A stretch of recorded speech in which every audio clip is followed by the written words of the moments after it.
नमस्कार और आप देख रहे हैं कांडी बनारसी में आपका स्वागत है। बनारस में एक बड़ा मामला आया है कब्रिस्तान कब्जा को लेकर। इसको लेकर एकदम माहौल गर्म हो चुका है और सीधे तौर पे जिसकी ज़मीन है, जिसका कब्रिस्तान है, वो लोग आज प्रेस कॉन्फ्रेंस कर अपनी पीड़ा को बता रहे हैं। और सीधे तौर पे हम बात करते हैं कि ये कौन लोग हैं जो कब्रिस्तान पे भी नज़र रख रहे हैं। अपना परिचय बता दीजिए। ये बताइए कि आपके साथ हुआ क्या है, कौन वो लोग हैं जो कब्रिस्तान कब्जा करना चाहते हैं? ये लोग, जिनका नाम है अभिषेक गुप्ता, उनके पिता का नाम है गिरधर गोपाल गुप्ता। ये लोग कब्जा करना चाह रहे हैं और कब्जा कर भी रहे हैं। इसमें तकरीबन 4 हिस्सा ज़मीन है। पूरा कब्रिस्तान कितने एरिया में है? इसका अभी नपाई नहीं हुआ है। हाँ। जबकि तमाम कैसे दावा कर पा रहे हैं कि 4 हिस्सा उन्होंने कब्जा कर लिया है? आपका जो पूरा एरिया पता नहीं है तो फिर कैसे लड़ाई लड़ पाएंगे आप? 208 अराजी में नंबर 208 में पूरा कब्रिस्तान दर्ज है। 209 में रास्ता दर्ज है और अराजी नंबर 210 में भी पूरा कब्रिस्तान ही दर्ज है। तो आप लोग ये जो प्रकरण है कब्जा का, ये कब से है? 2025 में है क्या पहले से है? नहीं, ये तो पिछले 3-4 दिनों से शुरू हुआ है। हाँ।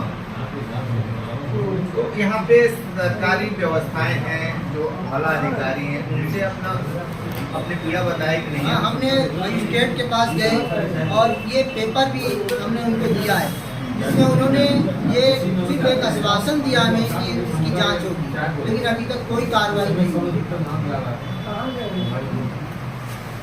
वहाँ का स्थिति क्या है वर्तमान में? वहाँ का स्थिति अभी ये कि काम चालू, हम चाहते हैं कि ये काम रुके। हमारा पूरा दस्तावेज हमारे पास नहीं, कागजात हमारे पास है, वो भी कागजात लाए दिखाएं कि वो लोग कहाँ से आए। एक बात बताइए, जो लोग कब्जा कर रहे हैं किसी राजनीतिक पार्टी से ग्रसित हुए हैं या आम लोग हैं? नहीं, ये तो भारतीय जनता पार्टी के ही लोग लग रहे हैं। वही लोग पूरा प्रशासन के उनके साथ और भारतीय जनता पार्टी के लोग हैं। अच्छा, मान लीजिए आपको अगर वो कब्जा कर लेते हैं तो फिर अब क्या करेंगे? हम आगे की लड़ाई के लिए न्यायपालिका में जाएंगे और उम्मीद है कि न्यायपालिका इंसाफ करेगी। राघवेंद्र जी, इस तरीके से ये लड़ाई आप भी इनके साथ लड़ रहे हैं और कांग्रेस पार्टी के साथ ही है, ये लोग कौन लोग हैं जो इसमें शामिल हैं और इतना बड़ा जो कांड होने जा रहा है और इतनी बड़ी जरूरत है? सीधे वर्तमान सत्ता से जुड़े लोग हैं और अधिकारियों के खिलाफ इन लोग को प्रताड़ित करने।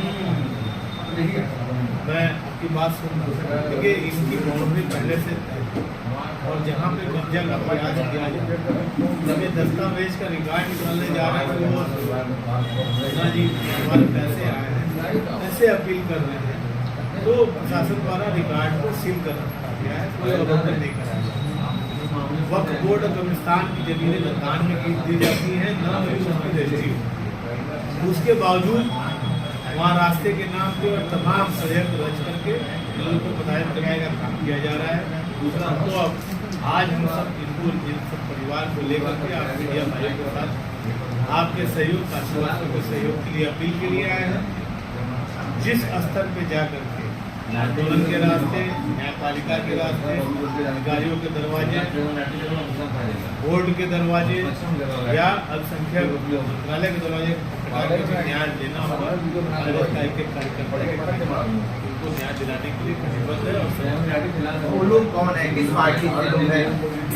वर्तमान में जिसकी सरकार है उसी के सब अधिकारी सत्ता पक्ष के दबाव में जुड़े हुए हैं और सीधे पूरा षड्यंत्र करता है सत्ता पक्ष से लोगों के आड़ में ये इस तरह का प्रयास है। एम साहब ने जिनको निर्णय करना था उसको फॉरवर्ड करके पल्ला लेकिन उन्होंने सारे लड़ाई को हल्के में ले लिया।